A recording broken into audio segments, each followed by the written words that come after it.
Good afternoon, Chairman Nadler, Ranking Member Jordan, and members of the committee.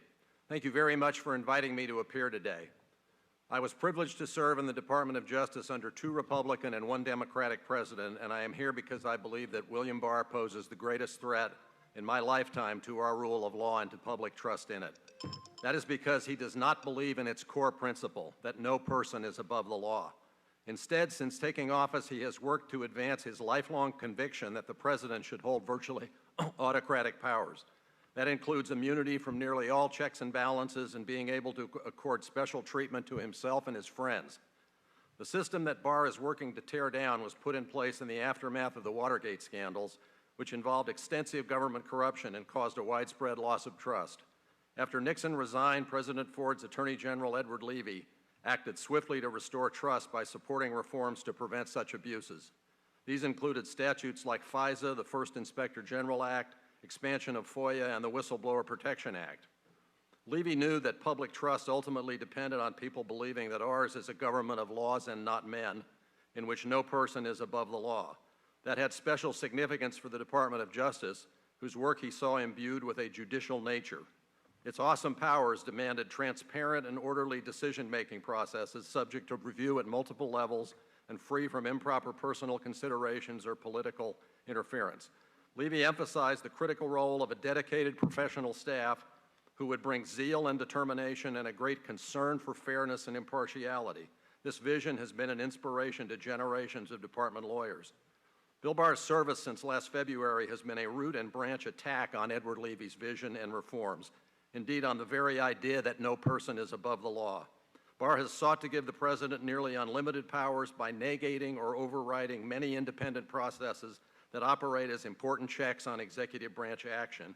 Here are some of the things that he has done. He has worked to defeat any meaningful oversight, either by Congress or by review in the courts, through litigation, legal opinions, and his own speeches. He has himself refused multiple times to show up in response to requests to appear before Congress. He has worked to undermine Congress's appropriation power by litigating the president's right to divert funds to pay for his border wall, which Congress refused repeatedly to fund. He has regularly undermined the authority of independent decision-making processes and career professionals whose disinterested integrity Levy saw as a key element justifying public trust. He has done this by his own statements, such as last March when he publicly whitewashed the Mueller report's extensive findings on obstruction of justice, and last December when he publicly contradicted key conclusions reached by Inspector General Horowitz in his FBI election interference probe. Both times, Barr's intervention vocally reaffirmed positions advanced regularly in presidential tweets. He has also done it by enlisting various political cronies to review and reverse decisions of experienced career attorneys, or by simply replacing them in handling matters of personal interest to the president. This is how he accomplished the reversals of long-held department positions in the cases of Trump associates Roger Stone and Michael Flynn, urging a much lighter sentence in one case and outright dismissal in the other.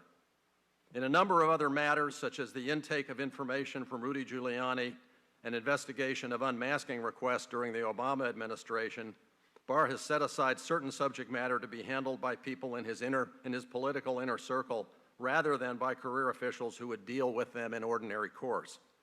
Finally, Barr has willingly supported removal of officials when their attention to duty proves politically inconvenient to the president.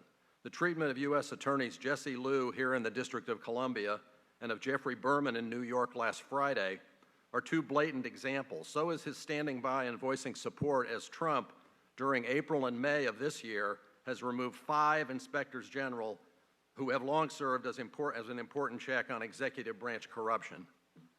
To an ever greater and quite shocking extent this spring, Barr has used the great powers of the Department of Justice to advance the president's narrow political interests and gravely undermine constitutional rights and the functioning of our democracy.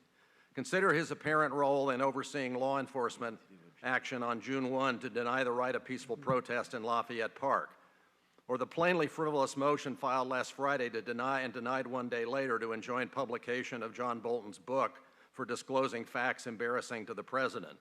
Or worst of all, I think, are his flamboyant media discussions of the facts supposedly unearthed by the specially commissioned investigation he is personally conducting with the help of U.S. Attorney John Durham, Repeatedly, Barr has echoed the president's tweets and conclusively characterized the FBI investigation of Russian interference as an effort to spy on the Trump campaign and, as he put it, one of the greatest travesties in American history. And he has hinted repeatedly that indictments are likely. This conduct is a textbook violation of Justice Manual Rule 1-7.400, which bars public comment on criminal investigations before charges are filed. Here, though, the wrong is much worse, as Barr is using a criminal investigation to produce fodder for the president's campaign propaganda mill, which can have its effect even though it is false. This conduct in particular gives cause for great concern about what Barr may do next. Just another 30 seconds. In closing, it needs to be said that Bill Barr does regularly lie in ways that impact official action. Along with his continuing media project to make Americans believe that the FBI conspired against Donald Trump, his statements about the Mueller report, Jeffrey Berman's supposed resignation, and Barr's own role in the events in Lafayette Park come quickly to mind. So does his practice of regularly shrouding himself in the rhetoric and trappings of the rule of law, even as he desecrates and undermines the institutions that make it possible. But to me, Barr's crowning dishonesty is the portrait of Edward Levy that a recent New York Times article showed hanging on the wall of his conference room, as though the current incumbent has Regular order, the witness will conclude. Regular order is right. We're way beyond regular order. The witness will continue. Can I have one more sentence, Your Honor? By all means. Okay. But to me, Barr's crowning dishonesty is the portrait of Edward Levy that a recent Mr. Chairman, I would New York ask Times that the sergeant at arms witness be will called conclude. upon to stop the disruption of this meeting. I can't hear this witness. This is a very important witness. Yeah, well, he's way beyond And the his chair time. has And if the there are no authority- rules about when chair people has the can talk, authority, does there's he no not? rules about when you can make noise. The gentleman makes a Doesn't good the chair- point, and the chair will enforce the 5-minute rule. Witness will proceed. Chair is not enforcing the 5-minute The rule. witness will conclude. Mr. Chairman, this is outrageous. Do you have no respect for the rules whatsoever? The witness will conclude. He's 2 minutes beyond concluding, and you don't let us have that kind of time. You gavel down immediately. You're being grossly unfair. This man had a witness will written conclude. statement, and he knew to cut it to 5 minutes. He couldn't do it. Either we have rules or we don't. The gentleman will suspend. The witness will conclude. Thank you. Well, then In we can closing, keep making it needs to noise. be said that Bill Barr does regularly lie in ways that impact official action. Mr. Chairman, there's not order in the room. There's a banging. No, that's there's certainly not. disrespectful. The Mr. gentleman- Chairman, would you have Gene Krupa removed? The witness will conclude. That's what you said a while ago, and he didn't conclude. The gentleman will suspend. The witness will conclude.